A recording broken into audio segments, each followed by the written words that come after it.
Hi friends! Today I want to show you how to do some free motion quilting on your Janome 9850. I'm working a quilt as you go quilt, and I'm doing free motion quilting on each individual block. This, by the way, is just a inexpensive flannel backed tablecloth I have tacked up here, and then as I lay out my blocks the way I want, I can just put them up here and take them down. So let me show you what my free motion quilting looks like. This is a very simple. It is very simple, and that's the only reason why I can show you how to do it, because I am like, there are probably a million people out there who are super duper experts at this, but I am here just to show you how to do it using your machine. So it is sort of a variation on the meander pattern, where I just start here and make a flower, and with a single line of stitching just work my way around the block. So it's a combination of flowers and swirls. So instead of the general meander, I'm actually doing sort of a little swirl, and then I work my way around, and that's how it goes. So because it's quilt as you go, I only have to work on a piece of a quilt this size. And I really think that's a great way to start learning free motion quilting, because you do have to get sort of muscle memory going, and it's a lot to deal with a big giant quilt, moving it around. And with our model of machine, it doesn't have that large of a throat space, so we're somewhat limited. So I think this is a good project to start. I'm going to go to my machine and show you how I do it. Hi, I'm back at my machine, and before I get started, I wanted to talk a little bit about how I choose a design for free motion quilting. There are lots of things to do to practice to get your rhythm down. It is sort of a rhythm of, movement and getting this speed at the right way, so you don't have really long stitches or really, really short stitches. This is an example of some of my early practicing. I just started off making ease, trying to get my loops to be more loop and less hooks, and then I tried little circles. Let's see, I did a little meandering here. I even tried a little bit of writing, and basically it was just dive in and get started. So here's some more meandering. So the reason why I chose this particular one is took inspiration from the fabric that I'm using. So you can see this print here has a lot of swirls. It's a little paisley looking. This print here has some simple little daisy-like shaped flowers. And so I decided to do flowers and swirls. And what I did is I just took a piece of paper, and with a pen, I tried to draw this without crossing lines. So the idea is you start here and you just work your way around, and then you complete your flower, and then you go off over here, and then you start doing your swirls, and you begin to work your way around. And I just practiced a little bit with paper and pen, just to kind of give my brain an idea. This is one that I was practicing with, and I decided to go for swirls instead of vines and leaves. But anyway, I highly recommend doing like a little paper trial, and just with your pen try to imagine how you're going to get around that block without stopping and starting, like changing your needle position, cutting threads, and all of that. Okay, so I'm gonna get started in here in a second. Okay, first things, you need some trusty quilting gloves. Get those on. Okay, at your machine, you're going to get into free motion quilting mode. You're going to touch the little garment icon, I think that's what it's called. Use this button to page forward, go into quilting, go into free quilting, and I'm going to choose the straight stitch. My machine's telling me to change the tension to 3, the bobbin tension, and I've done that. And it's telling me to drop the feed dogs over on the side, those are done, and to change to the PDH foot, which I have with quilting, 100% quilting cotton thread, and I have bobbin thread in the bobbin case. Before you get started, it's a good idea to go ahead and wind a bunch of bobbins. You're going to use so much thread on this, you won't believe it. And you want to make sure when you're doing your continuous stitching in the block that you don't run out, because it might create knots on the back of your quilt. And for needles, I'm just using the Schmetz Universal 8012 needles, and I have not had any problems with this. Okay, I'm going to start here at the center. I drop my presser foot. I have my top thread here. My machine took 1 stitch for me and then waited so I could pull up the bobbin thread. Now, goodness, you can barely see this little guy, but there he is. I'm going to pull him out.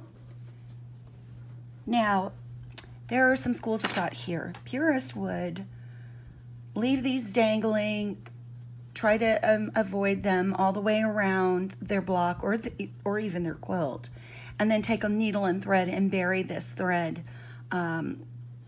into the batting. But I just want to pull the thread up from the back so I don't end up with a tangled mess back there. So after I get started a little bit, I'm going to take a couple more stitches and then I'm going to just snip it off.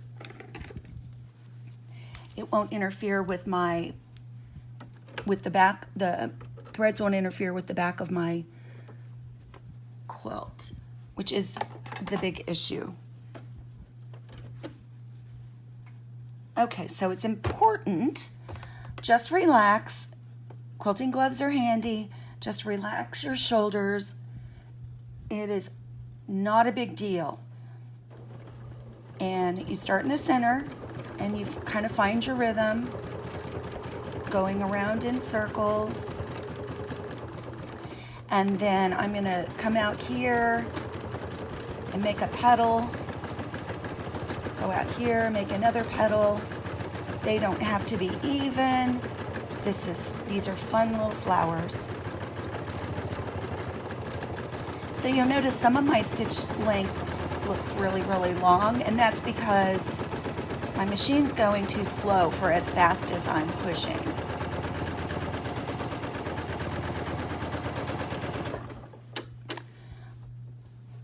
Look at this. What is going on with those bobbin threads? I'm going to need to check that out. Hold on. Okay, so I think that the culprit was, I checked, I rethreaded, I checked my bobbin tension, and so what I ended up doing was popping off the stitch plate and taking a brush and cleaning out my bobbin case. I did get quite a bit of fuzz out of there, and then I did a couple of test stitches and it seemed to work okay. So I am I'm going to start with a new one because I'm going to have to pull those out. Voila, I have a new one here. There's no shortage of them. I've got a lot of them to do to get through this quilt.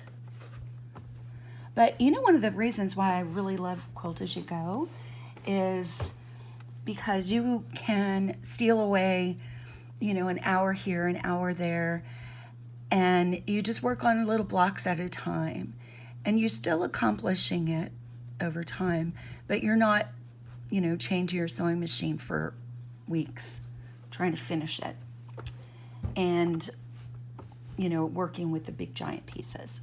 So here we go again. I'm going to get started. And I'm going to pull this guy up. I'm going to give it a couple of stitches. I'm going to trim these guys off. Okay. All right. Relaxing the shoulders. I missed some right here. Oh. Relaxing my shoulders. I got to keep reminding myself that. And then just start moving around in a circle. And then going up to make a petal. Let's go make another petal.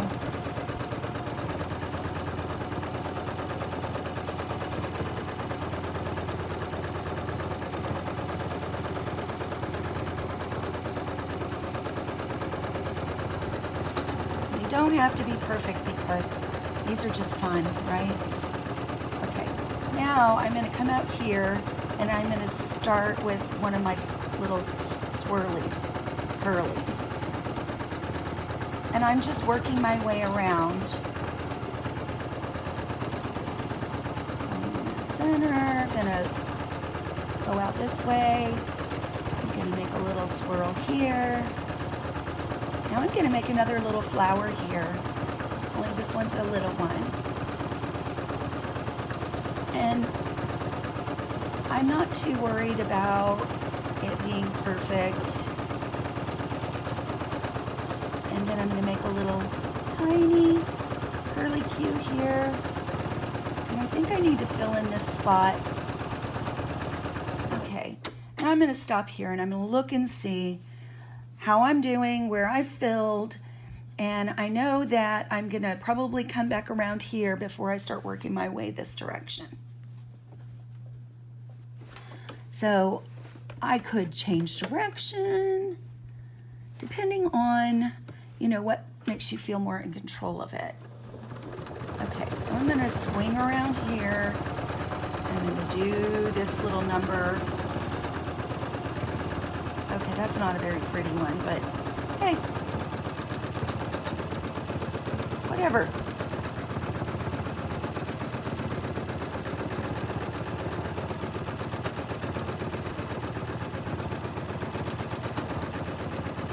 Honestly, it doesn't really matter a whole lot once you look at the whole quilt, because, I mean, the quilting is going to look great no matter what. I'm just going to come in here, make a few little spots. Oh, this is really getting bad. I need to take a break. Sometimes I get a little run a little off course and I have to just take a break and get my bearings and then get back into it. But see, this is what happens. It starts getting a little bit out of pattern. My pattern starts to become unrecognizable.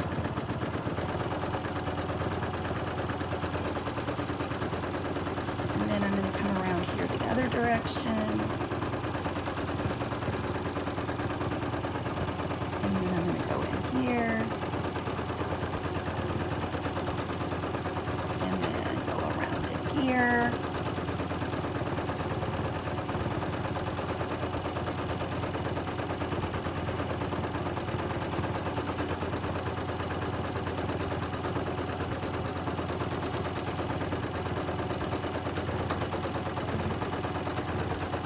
And I'm going to come here and make another little flower. Those are my scissors, I think. Oh, that petal looked a little wonky, but hey. know what? I don't pretend to be an expert. Just sharing what I've learned.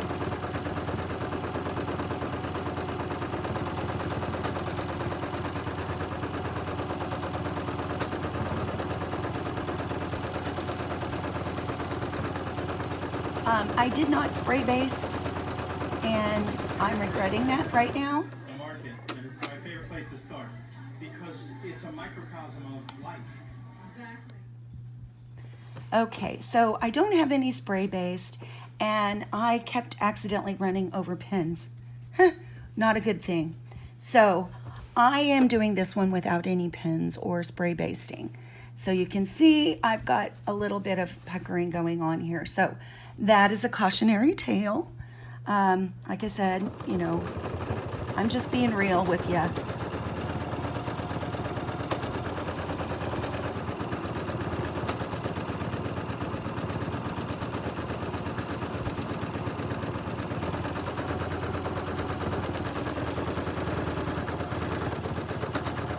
I'm getting my rhythm off a little bit. Oh, and I'm also starting to lose my pattern. So this is what happens. You've got to really concentrate. And now I'm just going to kind of scallop around these other ones. I'm going to go in here and I'm going to tie off. Oops, I should have held that. Okay. All right. So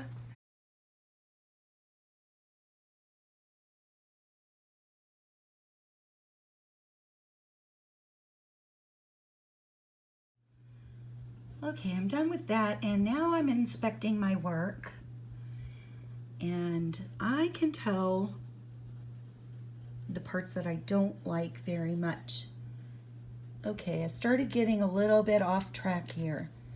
See how these cross end over here and go back that way and around? That's kind of what you want to avoid. And that's my goal whenever I'm doing this. I try to make sure that I'm not crossing over that way.